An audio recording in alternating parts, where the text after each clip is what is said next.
Olá, esse é o Rema Podcast. Estamos aqui na nossa temporada do Festival Rema, em parceria com a Regar, Rede Global de Artes. E a gente está aqui no nosso encontro nacional, né, que é o Festival Rema, que a gente se encontra e temos aqui pessoas representando a Regar, pessoas de todo o país, os nossos representantes regionais, e estamos muito felizes. Nós temos os nossos patrocinadores, que é o nosso curso, nosso bacharelado internacional em Teologia e Dança, que é uma parceria da Companhia Rema com a FLMU, Florida Leadership Ministry University, um curso muito abençoado, um curso de teologia que está sendo uma bênção para muitos ministérios em todo o Brasil. E também o nosso outro patrocinador, que é o Estúdio Fábrica, né, Jorge? Que está com a gente e está sendo uma bênção. Bom, hoje aqui na nossa mesa, onde nós vamos estar falando sobre liderança, nós temos a nossa convidada, a Ana Carolina Lima. Oi, Ana. Oi, boa tarde, bom dia, boa noite, eu não sei que hora vocês vão estar assistindo. Normalmente fala, olá, que aí dá pra... Ela é líder da Companhia Aclamação de Cuiabá. Ela veio, gente, no Festival Rema com um nenenzinho de 4 meses, coisa mais fofa. Ele tá passando na mão de todo mundo. Ela é diretora do projeto de artes da IBN Cristã Cristo Rei, né? Casada, mãe de 2 filhos lindos. Exatamente. Para mim é um prazer estar aqui todos os anos, inclusive acho que desde 2010, e pretendo vir muitos e muitos ainda. Eu Amém. E meu ônibus rosa. Amém. A gente também está recebendo o Alan Gregório, nosso secretário e faz tudo da Regar. Ele é de São Gonçalo, no Rio de Janeiro, líder da companhia Dança e Vida há 5 anos e também presidente da ONG Crias. Olá, um prazer muito grande estar aqui, compartilhando um pouquinho, né, daquilo que a gente tem vivenciado nesse período, nessa jornada, né, de ministerial. O Alan também não escreveu aqui, mas ele é noivo, né, Alan? Noivo. Esse ano sai. Esse ano vai mudar a descrição dele para esposo. E também com a minha irmã, de sangue 2 vezes, sangue de Jesus e sangue do papai e da mamãe. Adriana, pastora Adriana, ela é pastora e diretora da Companhia Rema e diretora geral do Festival Rema. Oi, gente, tudo bem? Bom, gente, então, o nosso tema aqui hoje, a gente vai estar falando sobre liderança criativa. Mas antes, eu gostaria de fazer para vocês uma pergunta, porque nós entendemos que o que mais importante do que o que a gente faz é para quem, qual propósito. E nossa arte, ela é para servir o Senhor, que é o nosso Pai e aquele dono da nossa vida, da nossa arte, da nossa história, né? Então eu queria saber de você, Ana, como foi o seu encontro com Cristo e depois como que a arte entrou na sua vida? Eu não consigo falar sobre o meu encontro com Cristo sem falar sobre como a arte entrou. O meu pai, ele era pastor da Assembleia de Deus e na verdade, eu sempre fui criada dentro, como é que eu posso dizer? Meu pai, ele era pastor e aí ele se desviou. Mas assim, os princípios, sabe, sempre tiveram presentes lá em casa. Dentro dos princípios, Dentro né? dos princípios, exatamente. E aí chegou um período que meu pai se reconciliou e nessa reconciliação, ele pastoreando uma igreja lá de casa, ele resolveu criar, a igreja era na frente da minha casa, ele criou um grupo de dança dentro da Assembleia de Deus. Seu pai? O meu pai. Uau. E eu já fazia balé desde os 12 anos, eu achava aquilo loucura. Eu falava, meu pai é doido. E aí ele me colocava para dar aula para as meninas e eu achava aquilo um absurdo, porque há muito, sei lá quanto tempo atrás, gente dançando na igreja não existia. E aí meu pai tinha esse grupo, chamava Brilho Celeste. E meu pai montava a coreografia desse grupo. Que legal, gente. Exatamente. Aí meu pai faleceu, eu continuava achando aquilo um absurdo. E aí eu fui para a igreja a convite para poder dar aula para as meninas do Ministério de Dança que eu congrego hoje. E eu continuava achando aquilo um absurdo. E aí Deus me chamou para dentro do ministério. Então, assim, foi por conta do meu pai. Na verdade, eu falo que meu pai dançou primeiro que eu. Porque meu pai montava e dançava junto com as meninas. Ele pastoreava e dançava junto com as meninas. Então, meu pai dançou primeiro que eu. E para mim, assim, é um orgulho muito grande saber que eu sou eu sou uma florzinha de uma semente que ele plantou lá atrás. Então, meu encontro com Cristo foi literalmente por conta de um departamento de artes da igreja que me convidou para dar aula para elas. Elas oravam, jejuavam pela minha vida. E eu me converti porque eu ia aos cultos para poder ver se o que eu estava ensinando para elas, elas estavam fazendo. Então, eu ia no domingo para poder assistir. E aí, nessa, Deus me pegou. Então, meu pai começou antes de mim. E hoje você tem um ministério muito grande lá na igreja, né? É aproximadamente 40 pessoas dentro do ministério, mas nós temos um projeto com aproximadamente 180 crianças, a partir de 3 anos de idade. Que lindo. Tremendo. Amém. Alan, como foi seu encontro com Cristo? Eu nasci num lar cristão, então meu pai era diácono da igreja, minha mãe trabalhava na igreja, meu pai era presidente do coral da igreja e a gente sempre ia para a igreja, mas teve aquele dia, né, que fez total diferença, né, de estar indo, e eu era adolescente, eu tinha 14 anos, onde eu realmente entreguei minha vida para Jesus. E aí a arte entrou, que a minha igreja sempre foi muito artística, desde pequeno. A minha igreja sempre teve grandes musicais, que tinha dança, teatro, coral, tinha tudo isso. E depois disso se tinha um ministério de dança, só que era um ministério de dança que não atendia adolescentes, era para jovens acima de 18 anos.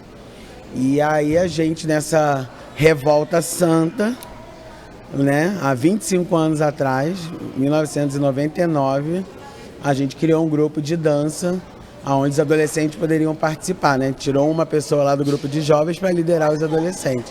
E ali a arte entrou, né? O Ministério de Dança entrou na minha vida e de lá até agora estamos aí. E hoje, além do Ministério de Artes, né? Você também tem a ONG, né? Você também é presidente da ONG. Então, a minha formação, né, profissional, eu sou formado em administração e agora tem uns 4 anos, meu pastor, né, falou, eu acho que não faz muita coisa, né? E aí jogou... Eles são todos iguais. Você não está fazendo muita coisa e ainda joga outro peso. Não, se você não assumir, o trabalho vai ter que parar, porque não tem ninguém para assumir. Vai no psicológico, né? Vai lá assim, ó. E vai, aí, querido. Vai, querido, assim mesmo. Vai ter que explicar aqui que é o vai querer. Vamos lá. E aí ele pegou e falou assim, ó, temos lá, tá parado, o que você conseguir fazer, eu já sei que vai ser de grande valia lá pra ONG, né? Só que a gente não consegue entrar e fazer de qualquer jeito. Então eu entrei entrando, e hoje eu sou presidente da ONG, a gente também atende as crianças de uma comunidade, porque a minha igreja fica no centro da cidade, e a gente resolveu fazer uma ONG na igreja para a gente poder atender a essa comunidade, né? Porque através da igreja, da burocracia da igreja, a gente não conseguia receber apoio, várias das coisas. Nós tivemos um episódio que a Petrobras nos doou computadores, quando chegou lá viu que era uma igreja, ela não pôde doar.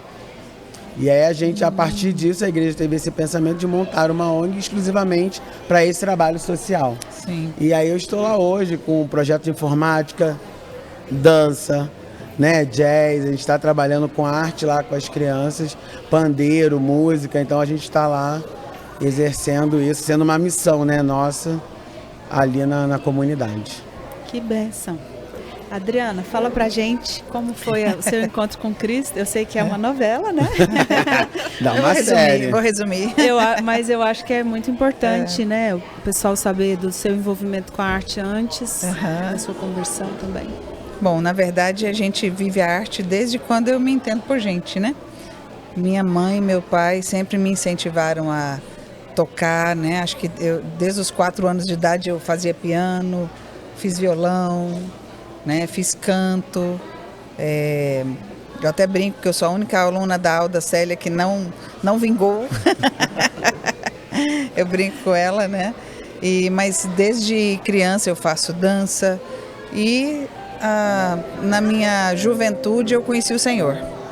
Antes de conhecer o Senhor eu era dona de uma agência de modelos e publicidade e quando eu conheci o Senhor eu já trabalhava como atriz, já trabalhava como bailarina, como coreógrafa, né? E eu entendi que era hora de dar uma guinada, né? Conhecendo o Senhor, eu vi que a minha vida ia mudar muito. E na época eu me lembro que algumas pessoas disseram para mim que Deus não gostava da arte. E eu acreditei, porque eu não conhecia nada da Bíblia. Então, a Luciana foi a primeira a se converter lá em casa, né? E logo em seguida trouxe a gente. E eu fiquei mais ou menos 1 ano sem exercer a arte, mas eu trabalhava com ela ainda. Então eu trabalhava na agência de modelos, produzindo moda, coreografando alguns desfiles, mas eu fui abandonando a arte gradativamente, porque eu entendi o que me disseram, que Deus não gostava da arte. E como eu havia me convertido, eu queria agradar o Senhor, né? Até que o nosso pastor, né, chegou em mim um dia e falou assim: Adriana, eu queria que você fizesse a abertura da nossa conferência com dança. Descobri que vocês são bailarinas e tal. Aí eu falei, uai, mas como é que é esse negócio? Como é que eu vou fazer algo que Deus não gosta, né?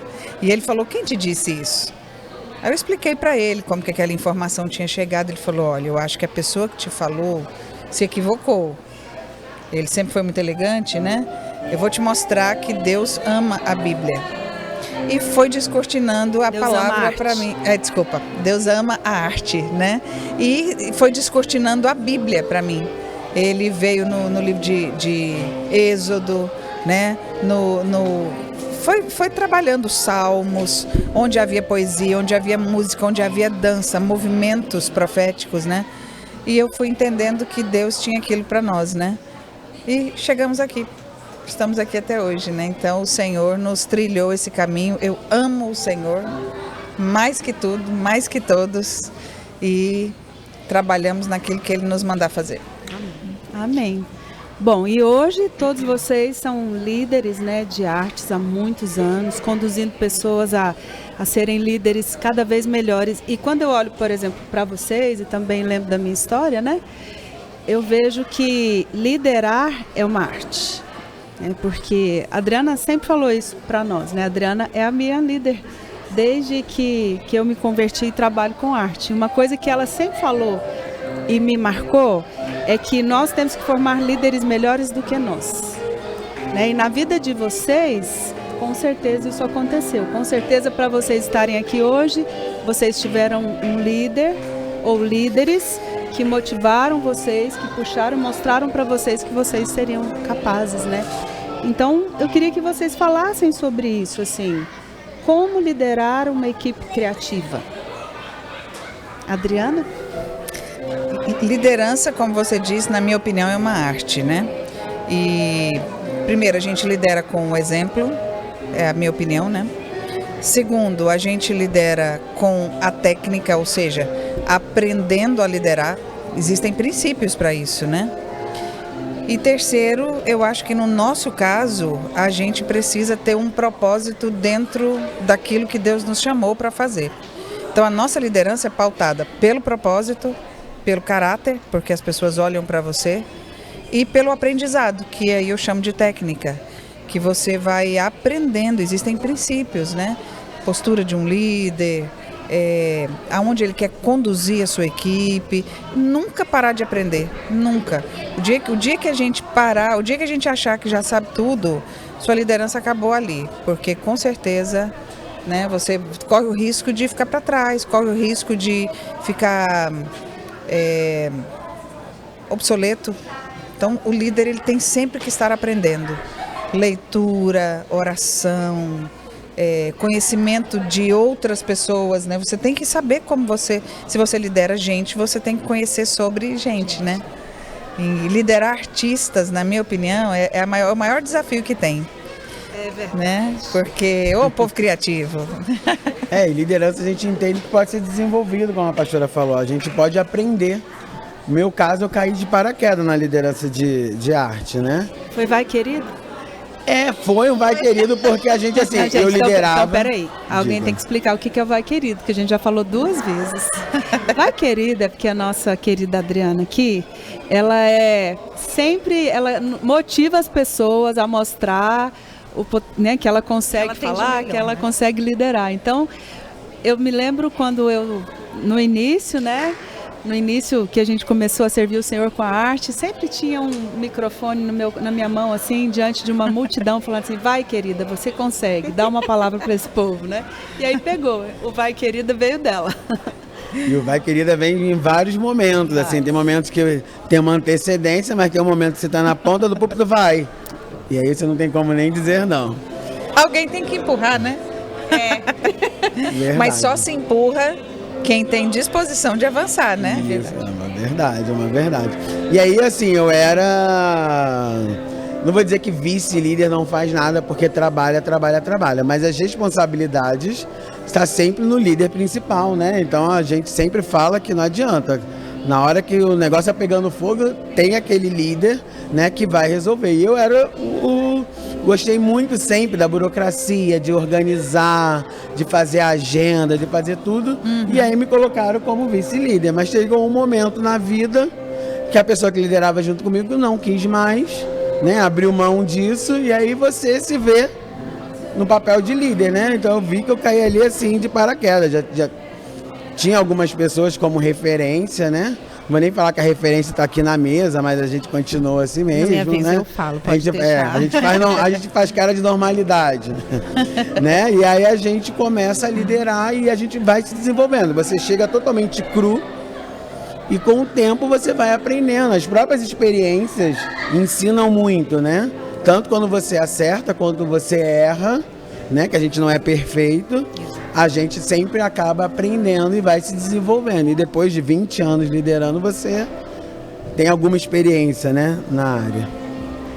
Eu caí de paraquedas. Eu recebi um vai querida do meu pastor. Eu tinha acabado de me converter. Eu me converti em 2006. Em 2008 eu assumi a liderança do ministério. E assim, eu não sabia nada de liderança. Eu não sabia nem o que era o Ministério de Dança de verdade.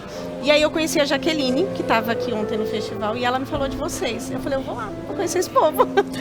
E foi assim, é o que o Alan está falando, foi com vocês que eu aprendi o que é ser líder, o que é uma liderança cristã, porque assim, a referência que a gente tinha, pelo menos eu, de liderança, era aquilo que a gente via acontecendo lá fora. Eu era de uma companhia de dança do estado, então assim, eu tinha outra referência de líder, e vocês são referências. A gente está aqui fingindo super costume, inclusive nela. E assim, vocês são referências mesmo. Da gente olhar, a gente consegue aprender com vocês, falando e aprender olhando vocês. Então, assim, muito obrigada por vocês terem trilhado caminhos e a gente está podendo caminhar no mato sem nada cair em cima da gente, sabe? Mas é interessante isso que você está falando, porque nós também tivemos as nossas referências, né? Tá certo que na dança a gente teve realmente que abrir o caminho, mas a liderança, ela é uma liderança em todas as áreas. Eu acredito que os princípios são os mesmos para todas as áreas de liderança. O que muda às vezes é o método, porque de grupo para grupo há suas variações, né? E nós tivemos a bênção, né, Luciana, de termos pastores que nos ensinaram a avançar de forma equilibrada, porém ousada. Eu me lembro muitas vezes, né? Pastor Sinomar, pastor Aloísio, né? Tantos pastores que às vezes falavam assim, vai, se der algum problema, eu tô aqui do seu lado. Se você tiver dúvida, eu tô aqui, né? Quantas vezes eu fui para a salinha, né? A gente chama de salinha aquele ajuste, né? Quantas vezes? Exortação, né? Quantas vezes, algumas vezes eu me lembro, o pastor falava assim, Adriana, de onde você tirou isso? Isso não está na Bíblia. Você está ensinando o quê? Eu falava, mas então o que é? Aí eles me mostravam. Todo novo convertido passa por isso, por esse período de aprendizado, né? E eu queria aprender muito.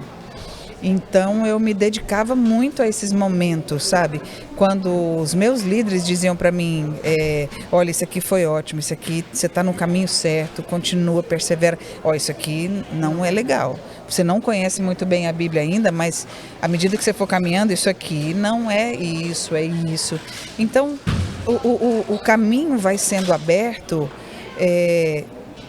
Um vai passando para o outro, que vai passando para o outro, e vocês vão gerando novos líderes, e líder gera líder, né? E eu acho isso muito legal. É muito importante a gente reconhecer aquele que nos conduziu, né? Eu acho que liderar na igreja é um pouquinho diferente de liderar fora, ou talvez muito diferente, né? Porque a gente envolve não somente os conceitos de liderança, mas a gente envolve um aspecto emocional muito grande, né? Porque na igreja a gente trabalha muito essa questão de irmandade, paternidade. Então existe um envolvimento de família. A igreja é uma família. Como que vocês lidam com isso, assim? Como que vocês conseguem trabalhar essa autoridade com o amor fraternal? Entendeu a minha pergunta? Autoridade sem autoritarismo. É autoridade cuidando... Líder sem ser chefe. Isso, obrigada, Lá. Ser líder sem ser chefe. John Maxwell. Ser líder sendo família. Acho que a principal característica de um líder é você ser o exemplo, você fazer, você botar em prática. Não adianta você querer que a sua equipe faça alguma coisa. Principalmente tem uma característica na igreja que conta muito, que nós temos um trabalho voluntário, que isso também transforma toda a situação. Ninguém está ali recebendo nada, ninguém está ali, mas está ali por amor. Então, por esse motivo, você tem que ter muito mais tato na hora de liderar, muito mais tato na hora de conduzir essas pessoas. Então, eu acho que a principal forma é o exemplo.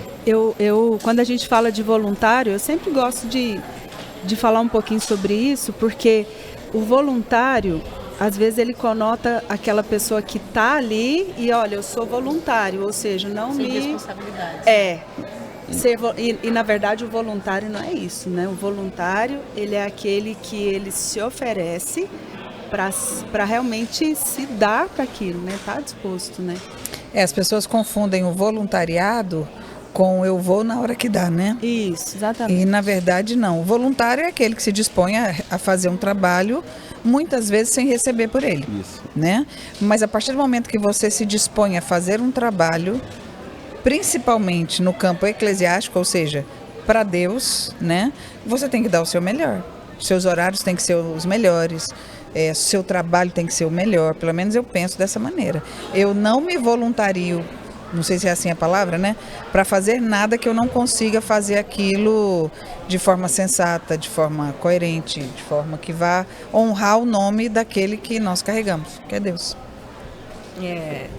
Eu acho que hoje é a grande dificuldade, pelo menos que eu enxergo assim como liderança, é você colocar isso na cabeça dos liderados, porque fala assim, eu não vou no ensaio hoje, às vezes é um trem tão bobo, eu não vou porque eu tô com dor de cabeça, mas se fosse para ir num casamento a pessoa iria, entendeu? Às vezes ela por ela estar ali como voluntária, é o que a senhora falou, ela acha que ela pode ir o dia que dá, do jeito que dá, eu não posso ir hoje, eu não vou. E eu acho que aí é a consciência de propósito, né? É uma coisa que eu acho que é bem interessante, é a gente trabalhar a consciência de propósito. Porque se eu sei qual que é o meu propósito dentro do grupo, e eu tenho caráter para manter o foco naquele propósito, eu vou dar o meu melhor àquilo. Mas isso na igreja precisa ser ensinado. Porque hoje, até mesmo na nossa sociedade, são raros os grupos que têm esse foco, que vem talvez de um ensino ou da escola ou até mesmo da família, né? Então, esse é um princípio que precisa ser ensinado. Esse voluntariado, né? Com foco, com propósito, né? Por isso que eu falo que precisa ser o exemplo. Um líder que não chega na hora quer cobrar a sua equipe que chegue na hora. Isso não tem muito cabimento, sabe? Não se rola assim. Então você quer que a sua equipe siga o propósito, os princípios, tem que partir do líder. O líder vai mostrar esse caminho na prática. Não é só eu chegar e falar, vou dar um exemplo bem né, que acontece nas igrejas, né? Aquela equipe que não tem uma sala de dança, que tem que chegar e tem que arrumar a sala. Você ali tem que chegar, você tem que arrumar a sala junto, né? Chegar e falar, gente, vai lá e arruma. Não, você tem que ser o exemplo. Para que a sua equipe venha entender que aquilo ali precisa ser feito sempre que você vai ensaiar, o líder tem que ser à frente, tem que ser o exemplo disso. Então, eu gosto muito disso, tanto que a gente... a maiores referências nossas é sempre a gente observando. Eu observo muito. Eu aprendo muito observando, vendo as atitudes, ó, tá acontecendo isso. Como é que fulano vai reagir? Então, acho que o exemplo arrasta muito, entendeu? Não o discurso. Eu acho também que o líder tem uma função muito importante na equipe, que é o de manter a chama acesa. Por exemplo, se você não motiva a sua equipe a ter desafios coerentes com o propósito e vou usar uma palavra, mas talvez não seja essa, a idade da equipe. Por exemplo, é uma equipe que está começando, você não vai sugerir para ela ganhar o mundo. Você vai trazer um desafio que seja coerente, porém é um desafio, né? É algo que vai um pouquinho além daquilo que a equipe está habituada a fazer e aquilo vai crescendo à medida que o tempo vai passando. O líder precisa motivar a sua equipe a permanecer no foco, porque eles têm um alvo a alcançar e esse alvo, primeiro, tem que ser coerente com a palavra. Segundo, na minha opinião, tem que ser coerente com o grupo onde ele está, a igreja. Por exemplo, tem igrejas que trabalham muito o evangelismo, então os grupos precisam ter essa visão de evangelismo, não é? Se a igreja trabalha muito com missões, é importante que o grupo tenha essa visão de missões. E assim por diante, para edificar, né, a igreja ali dentro daquele propósito. O responsável por manter a chama acesa e por cavar métodos para que a equipe alcance o alvo, eu acho que grande parte disso, ou todas as iniciativas, devem vir do líder. Mas aí, voltando à pergunta da pastora Luciana, qual que é a diferença de liderar dentro da igreja e fora? Eu acho que aí é um ponto. Porque o líder lá de fora, geralmente ele é aquela pessoa que direciona e a equipe que vai, né? E ele fica daqui de fora só coordenando. E dentro da igreja, nós já temos outra visão, que nós temos que caminhar junto. Nós não somos superiores, nós não somos... não, a gente está ali caminhando junto e é o exemplo que vai carregar. E lá fora, não. Lá fora eu falo por conta da companhia que eu fiz parte e era exatamente assim, você vai, você faz, você vai, mas eu tô aqui, ó. E dentro da igreja não, eu vou estar junto com você, vou caminhar junto contigo, tô aqui segurando na sua mão. Mas é você que vai fazer, mas eu tô aqui do seu lado. É o vai querida, mas eu tô junto com você. Eu li um livro do Bernardinho, né? Aquele treinador da seleção brasileira que me motivou muito, me inspirou muito. E ele contou um fato que eu vou reproduzir aqui da forma como eu compreendi, né? Se tiver alguma coisa meio fora aí, estava escrito no livro, eu interpretei dessa maneira, né? Ele dizia o seguinte, que ele percebeu que a seleção brasileira de vôlei começou a ficar na mesmice. Não é bem essa palavra, mas é como se eles estivessem sempre no mesmo... Estagnaram, né? Ele percebeu que eles começaram a ficar estagnados. O que ele fez? Ele começou a marcar os treinos para bem mais cedo. Vamos supor, eles ensaiavam, né? Eles treinavam ali às 8 horas da manhã, então ele começou a marcar os treinos para 6 da manhã. Os horários não são esses, tá? Eu estou só parafraseando. Às 6 da manhã.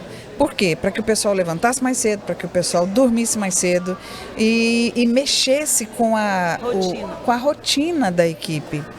Entendeu? E eles viajavam, eles não chegavam na cidade e iam para o hotel. Eles iam direto para a quadra.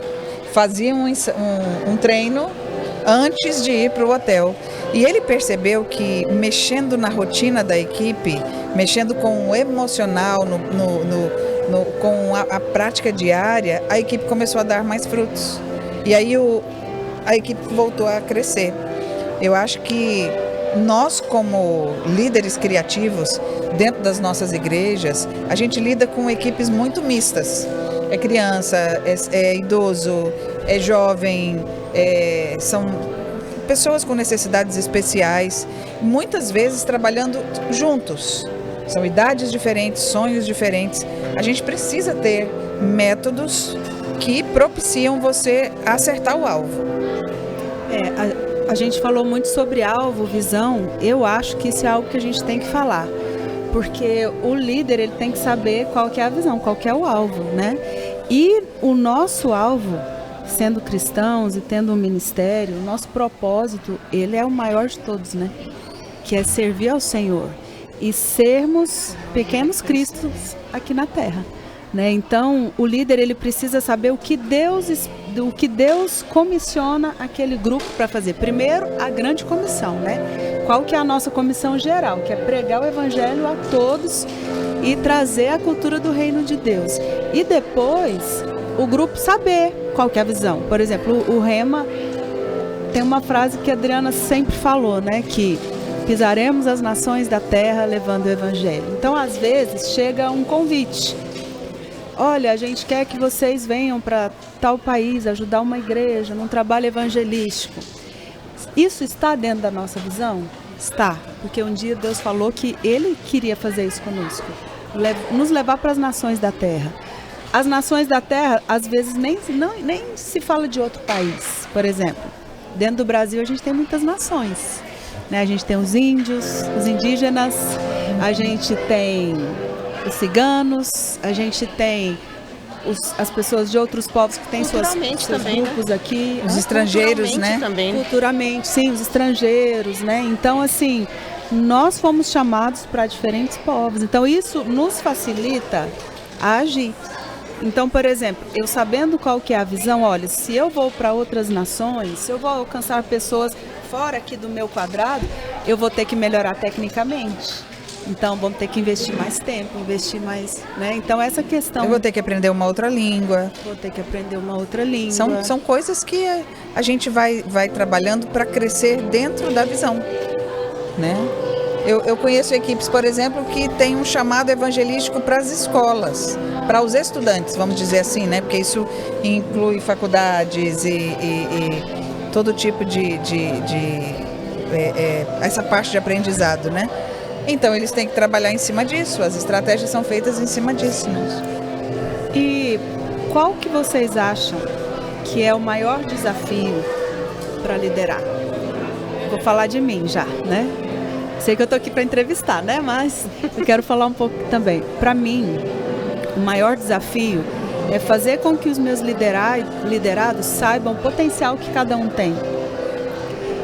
E fazer eles agirem em cima disso. Porque quando a gente está num grupo onde a gente também recebe muito, não só ministra, né? Porque por ser um grupo de igreja, a gente também é curado, né? A gente, assim, os artistas, nós somos curados, nós somos sarados em todos os aspectos da nossa vida. Ali a gente se alimenta, né? Então, às vezes, a gente fica, não digo fragilizado, dentro do grupo. Não sei se vocês estão entendendo o que eu estou querendo dizer. O grupo é um lugar de ação, é um lugar de dar e receber. Então, como o meu desafio muitas vezes é mostrar para aquele liderado meu que ele tem muito para dar, apesar de ser uma pessoa que também sempre vai precisar receber, sempre, entendeu? E para vocês, assim, qual é o maior desafio? Ai, difícil, né? É difícil porque eu acho que são ciclos, né? Cada período a gente enfrenta uma dificuldade, aí o Senhor fala assim, legal, essa aqui vocês conseguiram, agora vamos colocar outra. Então, assim, meu ministério mesmo já passou por vários ciclos e hoje a nossa dificuldade hoje é com relação à idade. Porque, assim, a maioria das nossas meninas, que não são mais meninas, são mulheres, estão todas casadas com filhos. Então está entrando uma nova geração de meninas solteiras. E aí essa dificuldade de trabalhar com esses dois grupos tem tirado o sono. Porque aqui a gente tem que falar uma linguagem, aqui a gente tem que falar outra. Então essa diferença de idade dentro do departamento eu acho que tira o sono da liderança. Porque o que eu falo para a menina jovem de 15, 16 anos não cabe mais para a mulher que é casada com 2 filhos, que é o caso da maioria da minha equipe. E vice-versa. Então, esse negócio de... E como você tem resolvido isso? Então, a gente tem orado. Na verdade, nós não conseguimos resolver ainda. Nós estamos em processo de resolução, porque tudo isso é muito novo, é coisa de 6 meses para cá. Então, inclusive, eu estou com toda a minha liderança aqui. Nós somos em 6 e eu mandei todo mundo ver. Eu falei, vai todo mundo esse ano e todo mundo, a gente vai orar junto, vai resolver esse problema. Tá todo mundo aqui para a gente aprender mesmo, porque para a gente é novo. Teve um período do ministério que nós trabalhamos só com meninas solteiras, só que essas meninas cresceram, casaram e têm filhos. E aí, só que essa nova geração de solteiras não é a mesma de 10 anos atrás. Não pensa da mesma forma, não foi educada da mesma maneira. Então, assim, é uma dificuldade que a gente ainda está trabalhando, inclusive. E isso influencia muito em relação à geração, né? Sim. Porque a gente, quando começou a servir, eu vou dar exemplos bobos, assim, a gente ensaiava todos os dias, com prazer de estar ensaiando, de estar envolvido. A geração de hoje tem que sofrer para conseguir marcar um ensaio. Sabe? E aí passa por essa parte da liderança, né? Se a gente não mostrar o objetivo, não mostrar onde a gente quer chegar, você acaba ficando andando em círculos. Então, por quê? Porque é uma geração que pra eles qualquer coisinha tá bom, e pra gente não. Eu ensaiava... É a geração do nada a ver, né? Nada a ver. Isso aqui não precisa. Não precisa. Não, vamos ensaiar. Tipo, eu tenho o costume de ministério que eu tendo agenda ou não tendo agenda, eu tô ensaiando. Para essa nova geração, não, já tem uma agenda só daqui a 2 meses. Por que eu vou ficar ensaiando daqui a 2 meses? Faltar 15 dias, a gente ensaia. Então você ajustar essa equipe com gerações diferentes, com forma de se comunicar diferente. Você fala A, o adolescente já entende B. E como é que a gente, né, tem que ficar administrando essas situações? Isso é um desafio. E a nossa geração sabia esperar, essa de agora não sabe, eles são imediatistas. Então, assim, tudo é o que o Alan falou. O ensaio, para que eu vou ensaiar tanto tempo se eu vou dançar só semana que vem? E a gente não, os mais velhos a gente marca ensaio, eles vão, os mais novos, tem que ir. Eu acho... Pode falar? Talvez isso que vocês estão falando tenha a ver com esse tempo, né? Talvez das danças do TikTok, né? Que, sei lá, gera algo que talvez me ajudem nisso aí. Eu acredito assim, olha, nós na Companhia Rema passamos por isso, das nossas crianças se tornarem adolescentes, jovens e depois adultos. Nós temos 30 anos, né? Então, qual foi a nossa atitude para resolver esse problema? Entenda, nós só resolvemos em parte, porque as gerações, elas vêm com muitas características e você tem sempre que reaprender. Nós trabalhamos por idades. Por exemplo, se eu tenho um grupo de 7 a 10, eu vou trabalhar dentro dos problemas de 7 a 10 anos. Então eu consigo, dentro daquele grupo, falar com aquela idade, com aquele grupo de pessoas. Então nós temos 6 elencos no Rema hoje em idades diferentes. Então nós temos, por exemplo, o jovem ensaia 3 vezes por semana, são meninas de 16 a 20 anos, o elenco jovem é mais ou menos isso, né? E elas têm problemas muito parecidos, porque a idade é muito próxima, entendeu? Então todas elas estão trilhando ali, algumas estão passando pelo Enem, outras estão entrando na faculdade, outras estão iniciando ali o período de namoro, mas são problemas muito próximos. Então fica mais fácil de você trabalhar com eles quando as idades são mais próximas. Até mesmo porque eu acredito que essa geração que chegou agora, ela é uma geração que viu tudo crescer muito rápido, né? Eu vou fazer uma brincadeira, né? E fácil, né? Eu vou fazer até uma brincadeira. Eu sou da época da geladeira. Minha tecnologia era o telefone de, né? Gancho. Eles não. As crianças hoje, elas já nascem teclando. Então, é tudo muito mais rápido, né? Outro dia, eu mostrei para minha filha um telefone de disco. Ela falou, mamãe, como que eu faço isso aqui, né?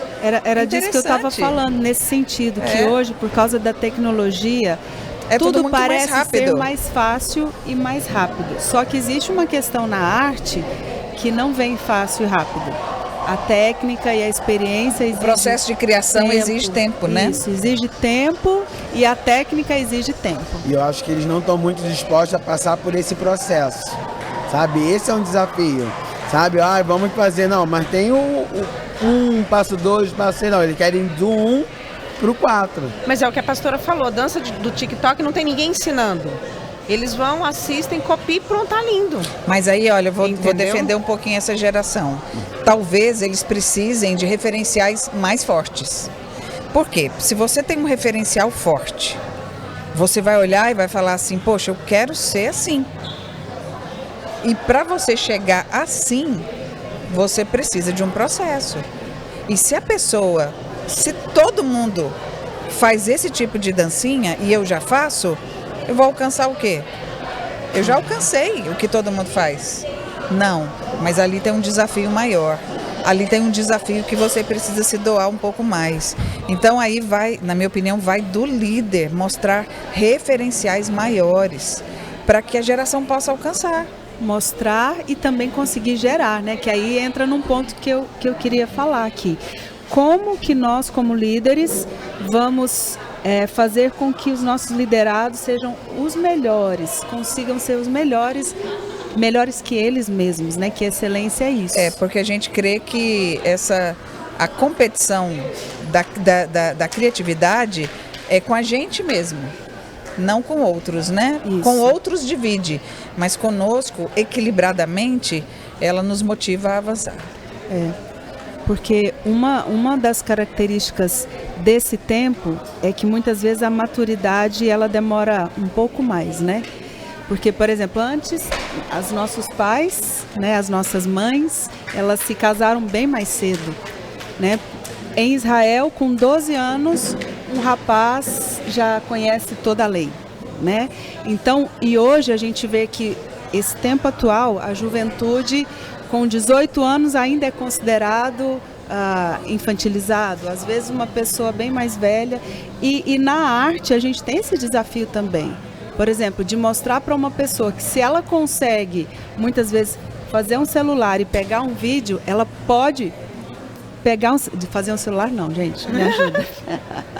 Pegar um celular e fazer um vídeo falando de uma coisa do dia a dia, ela tem capacidade de fazer algo muito maior que isso, talvez falando de Jesus, né? É disso que eu estou falando, mostrar para as pessoas para os nossos liderados, que eles podem ser uma bênção e que isso não está lá na frente ainda, que pode ser hoje, né?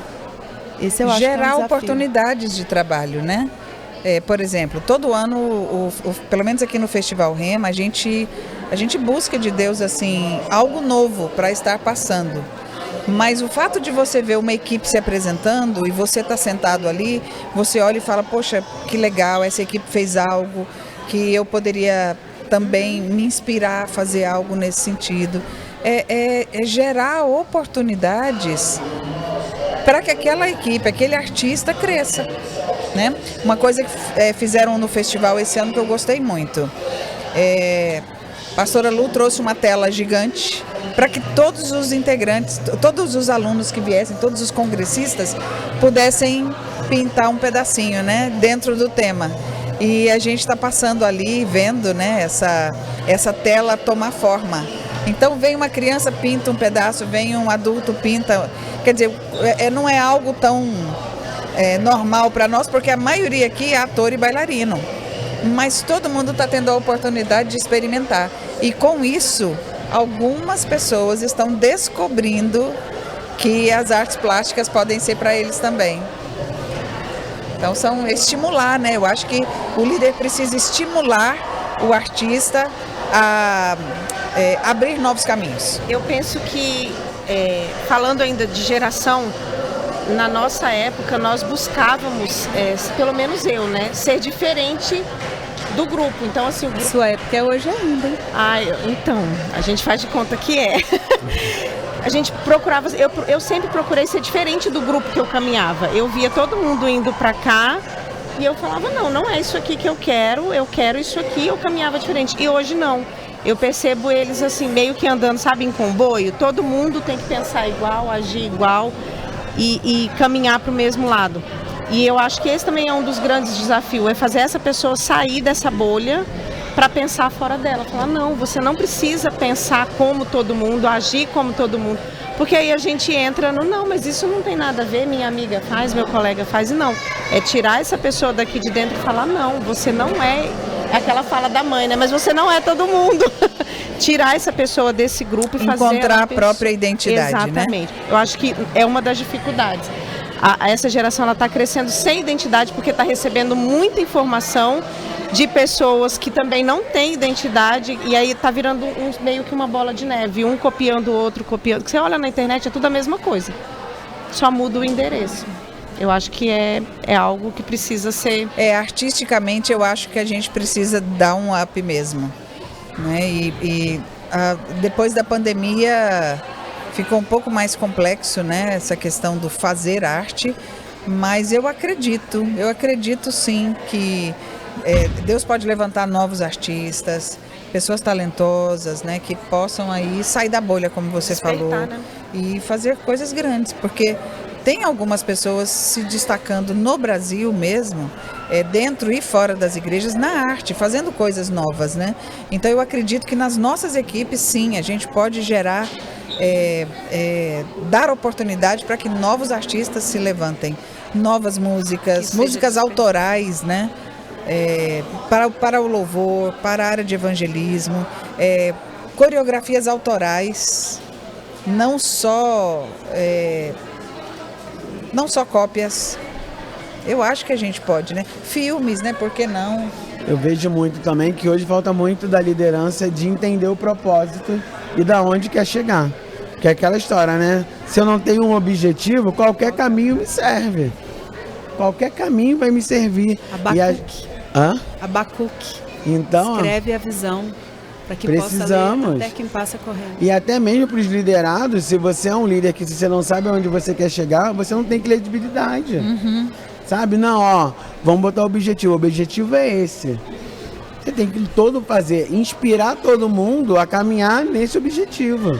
Senão você fica atirando para todos os lados e acaba não conseguindo concretizar nada. Então acho que eu vejo muito hoje, dentro dos ministérios, liderança que não sabe aonde quer chegar. Sabe? De não ser muito claro nisso. Às vezes até sabe onde quer chegar e aí tem outro problema, a comunicação com a sua equipe. Sabe? Eu sei onde eu quero chegar, até o final do ano eu quero fazer um novo espetáculo, mas tá aí só nas cabeças do líder. E a equipe tá solta. Então assim, eu acho que hoje os líderes precisam ter essa coisa de saber aonde quer chegar e a outra coisa de saber se comunicar. Tem um desafio também que é bem interessante a gente colocar, pelo menos na minha experiência. Eu acho que para uma equipe crescer de forma saudável, o líder precisa, como você falou, conhecer cada um dos seus liderados. Por quê? Porque é fácil você criar um bando de dominó. Todo mundo igualzinho, todo mundo para a direita, todo mundo para a esquerda. Mas artista não é assim. O artista tem a própria identidade. Entendeu? Por exemplo, dentro do Rema eu tenho a Luciana, que é assim, ela não sonha, ela é o sonho, né, Luciana? Ela é o sonho. Eu tenho já alguns que sonha com coreografia, acorda com coreografia, outros não, outros sonham com missões. Vou lhe dar um exemplo, o Nilson, né? Alguns anos atrás o Nilson chegou em mim e falou assim: pastor, eu queria trabalhar com os indígenas. Eu nunca pensei que o Rema uma vez fosse trabalhar com os indígenas. A gente, né, nunca tinha recebido uma palavra para isso. Nada, né, Luciana? Mas eu falei assim, esse é o seu sonho? Ele falou, esse é o meu sonho. Eu falei, então agora é o meu também. E aí eu falei, o que você quer fazer? Eu não sei nada sobre os indígenas. Ele falou, eu vou te trazer as informações. E ele começou a nos munir de informações sobre os indígenas. Eu falei, muito bem, traz um projeto. Ele trouxe o projeto. Nós sentamos com a liderança da companhia, né? E à medida que a gente sentava com a liderança, a gente ia falando, olha, o Nilson gostaria que isso funcionasse assim, ele gostaria de levar esse benefício, de fazer isso ou aquilo. E nós então começamos a sonhar em cima de uma direção dele, que não era líder. Mas e daí? Mas tinha a ver com o nosso chamado, sim, naquilo que a gente falou que nós iríamos às nações, né? Exatamente. E os indígenas são uma nação, né? Porque às vezes a gente acha que só o líder, tem equipes que só o líder pode ter grandes ideias. Tudo parte, a visão, tudo vem do líder. Eu acredito que para funcionar uma visão é necessário que ela parta do líder, porém, o líder não precisa criar tudo. Ele tem apenas que ajudar a gerar. Nós ajudamos o Nil a gerar o trabalho PAI, por amor aos indígenas. E hoje, olha, o trabalho está assim, lindo, crescendo, estruturado. Quem está à frente? Ele. Quem sonhou? Ele. Não é? Agora, quem leva os louros? A equipe. Então eu acho bem interessante a gente pensar sobre isso, porque quantas vezes alguém chegou e falou assim, eu tenho ideia de um espetáculo. E às vezes a gente fala assim, poxa, mas eu sou líder, essa ideia não partiu de mim. Tá errado, na minha opinião. Você tem essa ideia? Então vamos fazer. Mas isso é uma boa característica de um líder não ser centralizador, né, pastora? Porque a partir do momento que a gente centraliza tudo, a gente não tem 8 braços e a gente conseguiria fazer muito mais coisas. Por isso que eu comparo hoje muito uma liderança em questão de gestão.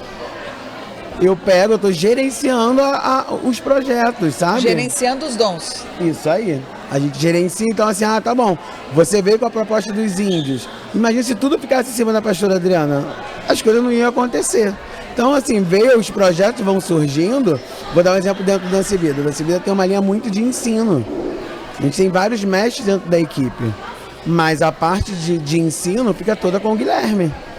Porque é ele que sonha, é ele que sabe, que vive isso, que ama dar aula, ama desenvolver projetos de ensino.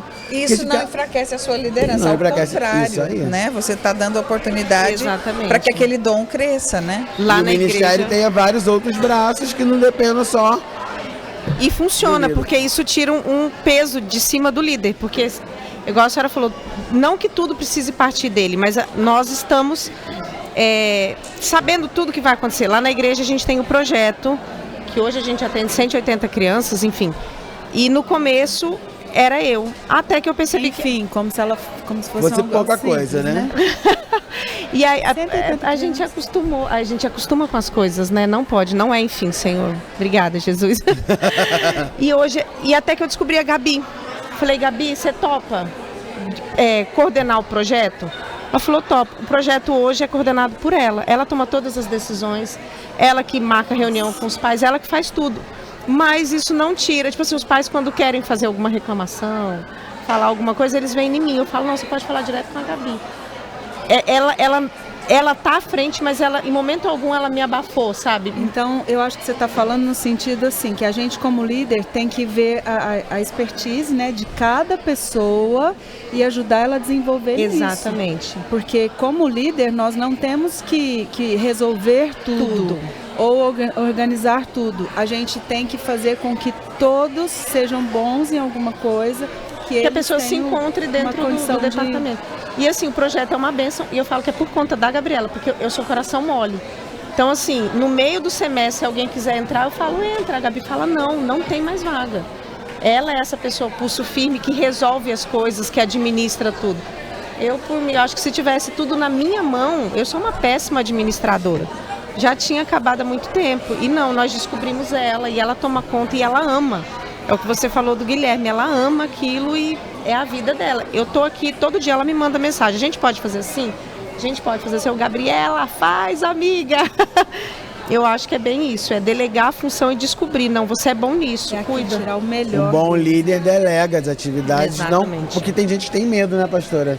De delegar, eu vou perder a minha função porque eu estou delegando e daqui a pouco eu não vou fazer sentido. Ao contrário, o seu ministério só vai crescer mais quando você delega, quando você passa. Vai ter tempo para outras coisas. Eu acho que vai muito da visão, né? Por exemplo, um pai se alegra em ver um filho crescendo. E um pai se alegra muito quando vê o filho superando ele, né? Exatamente. E assim, eu acho que vai muito da maturidade. Então, alguns líderes podem se sentir um pouco inseguros, mas com todo respeito, isso é um sinal de imaturidade. E maturidade para mim não é defeito, é idade. É idade espiritual, né?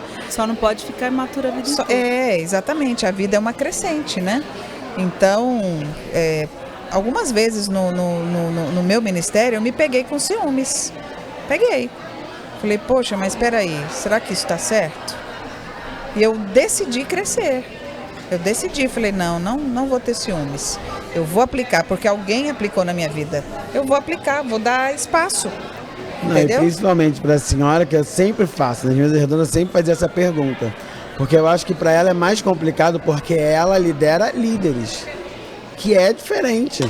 Imagina, a Luciane, Grayson, a Luciana, todo mundo, você liderando essa galera que todo mundo tem potencial para ser um grande líder.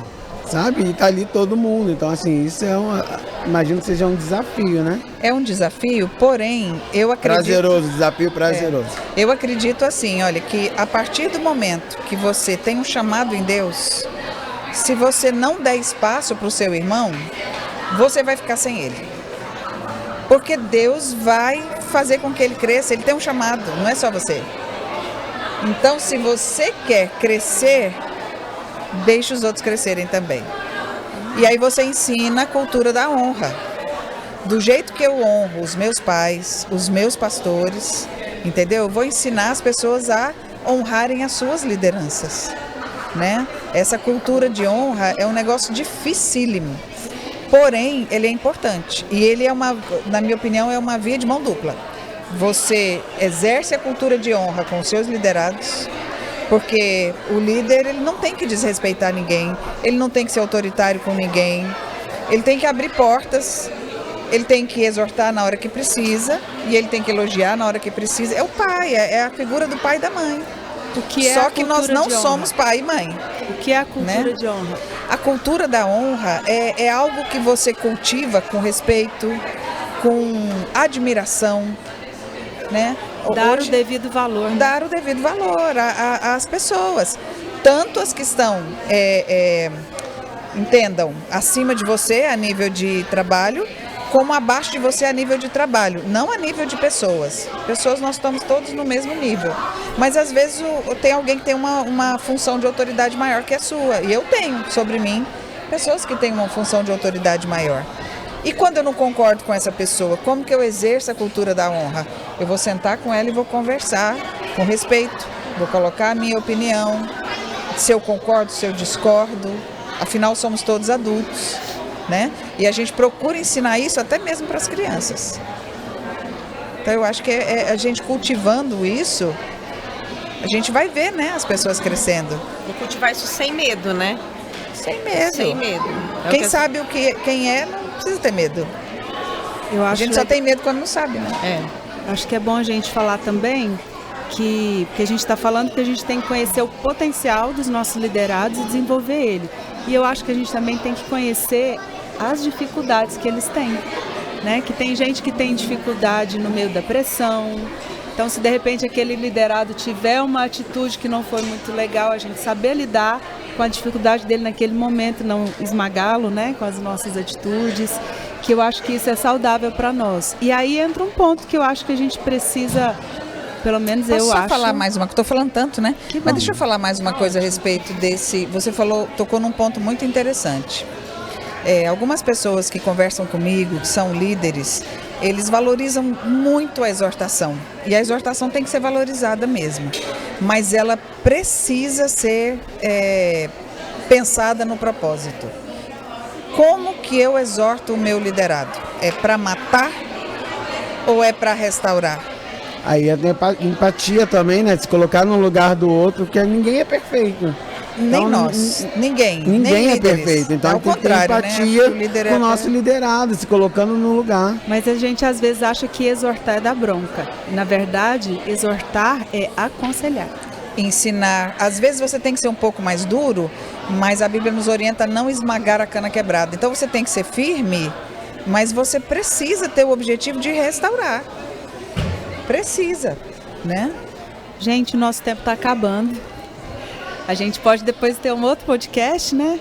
Falando sobre esse tema de liderança, que é um tema muito importante, mas como o nosso tempo está findando, eu queria que vocês já fizessem as considerações finais, alguma coisa que vocês acham que seria importante falar, que seria um conselho bom tanto para quem já trabalha com liderança, quanto para quem está começando a liderar, e já despedir dos nossos amigos. Um conselho que eu dou é buscar referência. Não tente liderar sozinho. Deus me colocou, Ele vai me capacitar. Vai, mas assim, olha pessoas que já passaram por esse caminho, tenta aprender com elas. Com certeza você vai conseguir tirar alguma coisa que isso vai ser útil para você. Não tente fazer isso sozinho. Não tente, ouça seus pastores, ouça seus líderes. Converse com outros líderes, não tente caminhar sozinho. A pastora Adriana fala uma frase que eu amo de paixão, né? Que é sozinho eu vou mais... Como é que é? Sozinho eu vou mais rápido. Mas junto nós vamos mais longe. Então não tenta caminhar sozinho. Não é minha frase, mas eu gosto de citá-la. Por isso que eu falei que a senhora gosta muito de falar. E eu sou apaixonada, porque é realmente isso. Não tenta caminhar. Quando eu tenho problema no ministério, o Alan, help, me ajuda. Ele tem muito mais tempo de caminhada que eu. Então, busca. Vai atrás de gente que já trilhou esse caminho, que com certeza vai dar bom. Vai dar ruim, não. Amém. Obrigada, viu, Carol? Ai, pra mim é um prazer. Muito Uma bom honra. te ouvir. Eu falo mesmo, nessa mesma pegada que a Carol falou, acho assim, todo pastor precisa ter um pastor para se submeter e todo líder precisa ter um líder para se submeter. Eu sei que a liderança, de vez em quando, é meio que num deserto, né? Você se sente muito sozinho. Mas você tem a escolha de viver e passar por isso sozinho ou de você abrir, como a Carol falou, e você ter outras referências, você ter outras pessoas, ter uma pessoa que te aconselha, que já tem essa vivência maior do que você, né? Então a gente não caminhar sozinho, sabe? Esse é o conselho, como líder, não caminhar sozinho, não ficar sozinho, porque aí é mais complicado. Amém. Obrigada, Obrigado. viu? Por ter atendido o nosso convite. Quero agradecer a oportunidade. Em nome de Jesus, né? Amém. Não, mas é verdade, né? Quero agradecer a oportunidade, sim. É uma coisa que nós geramos. A dona aqui. do Rema agradecendo Porém, a oportunidade no Rema. E a gente aqui entende. fingindo costume. Mas olha, falando sério, a atenção das pessoas, na minha opinião, é algo muito precioso. Né? Então, assim, é uma oportunidade as pessoas pararem para nos ouvir, né? Então, eu acho que é uma grande oportunidade. E o que eu gostaria, assim, de deixar é algo que a gente sempre conversa entre nós, né? Qual que é o ponto final de uma liderança? Qual que é o ponto crucial de uma equipe? É gente. Tudo finaliza em gente. Então, quer ser um bom líder? Você precisa ser um bom liderado, nós precisamos estar inseridos na igreja, mas tudo termina em gente. Tem um bom espetáculo? Tudo bem, mas o foco é gente. Tem um bom trabalho, uma boa família? Amém. O foco é gente. Nós vamos levar para Deus gente, nada mais. O resto ele tem tudo. Então, o que eu gostaria de deixar assim para todo tipo de líder, né? Sejam líderes de equipes criativas ou até líderes de empresa, que o nosso objetivo pelo menos eu acredito, para alcançar o sucesso, é focar em gente. Amém. Amém. Obrigada. E você está com a gente aí no Rema Podcast, na nossa temporada do Festival Rema, em parceria com a Rede Global de Artes, a Regar. E a gente falou aqui sobre o tema de liderança criativa. Creio que haverão outras edições desse tema, né? Porque é um tema que tem muito para a gente falar e eu creio que é um conteúdo que vai edificar muita gente. Se esse conteúdo te edificou, compartilha com mais pessoas, convida pessoas para estarem assistindo esse podcast. E é isso. Deus te abençoe. Até o próximo podcast. Muito bem. Vamos, queridos.